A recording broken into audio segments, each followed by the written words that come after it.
أعوذ بالله من الشيطان الرجيم بسم الله الرحمن الرحيم رب اشرح لي صدري ويسر لي أمري واحلل عقدة من لساني يفقهوا قولي صدق الله العظيم۔ گزشتہ کل بات آئی تھی حضرت عثمان غنی رضی اللہ عنہ کا جو مصحف تیار کرائے تھے اور مختلف ممالک نے ان کو بھیج دیا تھا۔ اب اس کے بعد پھر جب اسلامی ریاست کا دائرہ وسیع ہوا یعنی اور اسلام اس وقت تک تو حجاز تک اسلام محدود تھا، اس کے بعد اسلام پھیلتا گیا اور اسلام ان لوگوں تک پہنچا جو عربی زبان سے نا واقف تھے، یعنی جو لوگ عربی زبان نہیں جانتے تھے ان تک بھی اسلام پہنچا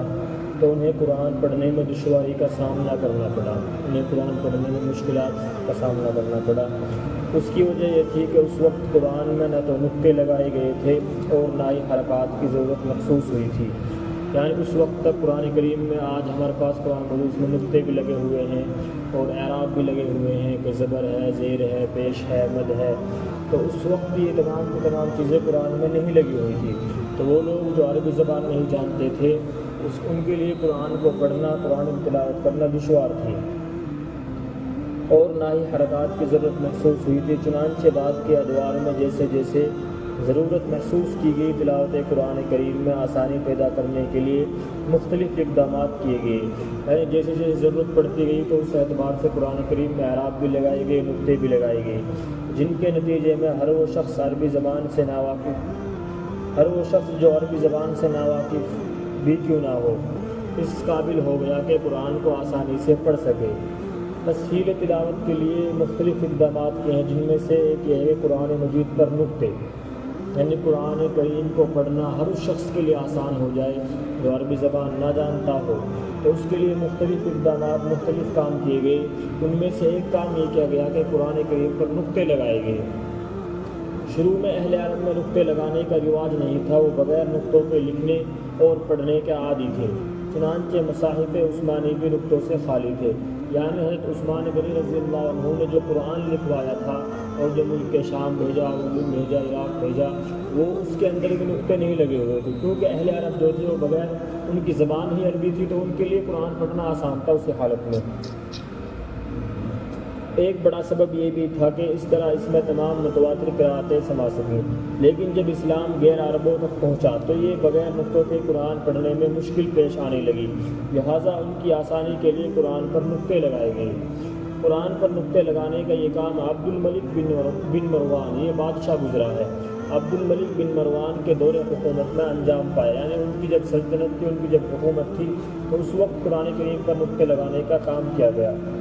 اور انہوں نے یعنی عبد الملک بن مروان نے یہ کام حجاج بن یوسف کو سونپ دیا کہ آپ کو یہ کام کرنا ہے،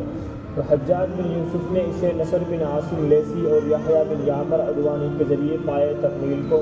پہنچایا، یعنی عبد الملک بن مروان نے یہ کام سونپا اس کو حجاج بن یوسف کو، کیونکہ ان کی ماتحتی میں کام کرتا تھا، تو حجاج بن یوسف نے یہ کام نصر بن عاصم لیثی اور یحییٰ بن یعمر عدوانی کو سپرد کر دیا، تو اس طرح قرآن کریم پر نقطے لگانے کا جو کام ہے وہ پائے تکمیل تک پہنچ گیا اور ہو گیا۔ بعض روایات سے معلوم ہوتا ہے کہ قرآن پر نقطے لگانے کا کام سب سے پہلے ابو الاسود دوئی رضی اللہ عنہ نے انجام دیا،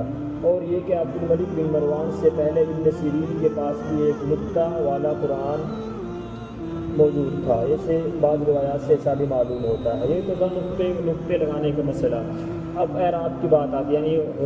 زبر زیر پیش اعراب جو ہے یہ نقطوں کی طرح شروع میں قرآن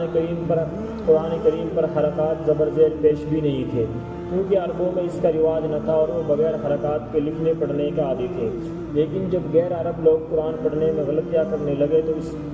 اس بات کی ضرورت محسوس کی گئی کہ قرآن پر حرکات لگائی جائیں، چنانچہ سب سے پہلے ابو الاسود دوئی رضی اللہ عنہ نے حرکات وضع کی، یعنی انہوں نے زبر زیر پیش کو وضع کیا، لیکن یہ حرکات اس طرح کی نہ تھی کہ جیسے آج کل معروف ہے، جیسے آج کل ہمارے پاس ہے، بلکہ زبر کے لیے حرف کے اوپر ایک نقطہ، زیر کے لیے حرف کے نیچے ایک نقطہ، پیش کے لیے حرف کے سامنے ایک نقطہ اور تنوین کے لیے 2 نقطے لگائے گئے، یعنی اس وقت یہ اعراب تھا۔ آج کیا اعراب ہے؟ آج زبر ہے، زیر ہے، پیش ہے، یہ ہے، ایسا انہوں نے اعراب نہیں لگائے۔ دو نقطے لگائے گئے۔ بعد میں خلیل بن احمد نے حمزہ اور تشدید کی علامتیں وضع کی۔ اس کے بعد حجاج بن یوسف نے عبد الملک بن مروان کے حکم سے یحییٰ بن یعمر رحمۃ اللہ علیہ، نصر بن عاصم اور حسن بصری سے بیک وقت قرآن پر نقطے اور حرکات دونوں لگانے کی فرمائش کی۔ اس موقع پر نقطوں اور حرکات میں التباس کے خوف سے ان حضرات نے وہ حرکات وضع کی جو آج بھی معروف ہیں۔ پھر ان حضرات نے یعنی کبھی کہ جو نقطے تو پہلے بھی لگائے جا چکے تھے اور نقطے اب ابھی لگا رہے ہیں، تو نقطوں میں اشتباہ ہو جاتا کہ یہ حرف یہ زبر ہے یا زیر پیش، تو پہچان نہیں پاتے۔ تو پھر حجاج بن یوسف کی زیر نگرانی میں یہ کام کیا گیا کہ زبر زیر پیش کو وضع کیا گیا، جیسا کہ آج ہم پڑھتے ہیں جو ہمارے پاس قرآن موجود ہے۔ اسی طرح قرآن کریم میں منزل قارئ اور رکوع ہے۔ صحابہ کرام کا یہ معمول تھا کہ وہ ہفتے میں ایک بار قرآن کریم ختم کر دیا کرتے تھے۔ انہوں نے روزانہ تلاوت کی ایک مقدار متعین کر رکھی تھی اور قرآن کو 7 حصوں میں تقسیم کیا تھا۔ ان میں سے ہر حصے کو حزب یا منزل کہا جاتا تھا۔ ظاہر ہے کہ یہ 7 احزاب کسی معنی اور مفہوم کی رعایت کرتے ہوئے نہیں بنائے گئے تھے، بلکہ محض اس لیے بنائے گئے تھے کہ ہر حصہ ایک دن میں ختم ہو جائے اور اس طرح 7 دنوں میں پورا قرآن ختم ہو سکے۔ ان احزاب کی تقسیم اس طرح تھی کہ پہلا حزب 3 صورتوں کا، دوسرا 5 صورتوں کا، تیسرا 7 صورتوں کا، چوتھا 9 صورتوں کا، پانچواں 11 صورتوں کا، چھٹا 13 صورتوں کا اور آخری سورہ کاف سے آخر قرآن تک۔ یہ ان کی ترتیب تھی صحابہ کرام کی قرآن کو تقسیم کرنے کی۔ پھر قرآن کریم پر رموز اوقاف لگائے۔ رموز اوقاف کا مطلب کیا ہے کہ کہاں ٹھہرنا ہے، کہاں نہیں ٹھہرنا۔ جیسے قرآن کریم میں یہ جیسے یہ جیم ہے، یہ بیچ میں لکھا جیم مصبرو، تو یہاں پر جیم نساء، یہ رموز اوقاف ہیں۔ جیسے یہاں نیچے اس میں یہ رہا بیہا، اس بیہا میں یہاں پر رکنا ہے یا نہیں رکنا ہے۔ اسی طرح اندکا کے پاس یہ جیم لگا ہوا ہے، تو ان کو رموز اوقاف بولتے ہیں کہ یہاں ٹھہرنا ہے نہیں ٹھہرنا، اس طرح کی علامتیں وضع کی گئی۔ پھر اس کے بعد مکی و مدنی صورتیں ہیں۔ کچھ صورتیں وہ ہیں جو اس وقت نازل ہوئی جب آپ صلی اللہ علیہ وسلم مکہ میں تھے، کچھ صورتیں وہ ہیں ان کو مکی کہا جاتا ہے، اور کچھ صورتیں وہ ہیں جو اس وقت نازل ہوئی جب آپ صلی اللہ علیہ وسلم مدینے میں تھے، تو ان کو مدنی کہا جاتا ہے۔ یہ تعارف قرآن مجید کا ہے جو آپ حضرات کے سامنے رکھا گیا ہے۔ اب ہم انشاءاللہ قرآن مجید کی تفسیر شروع کر دیں گے اگلے ہفتے۔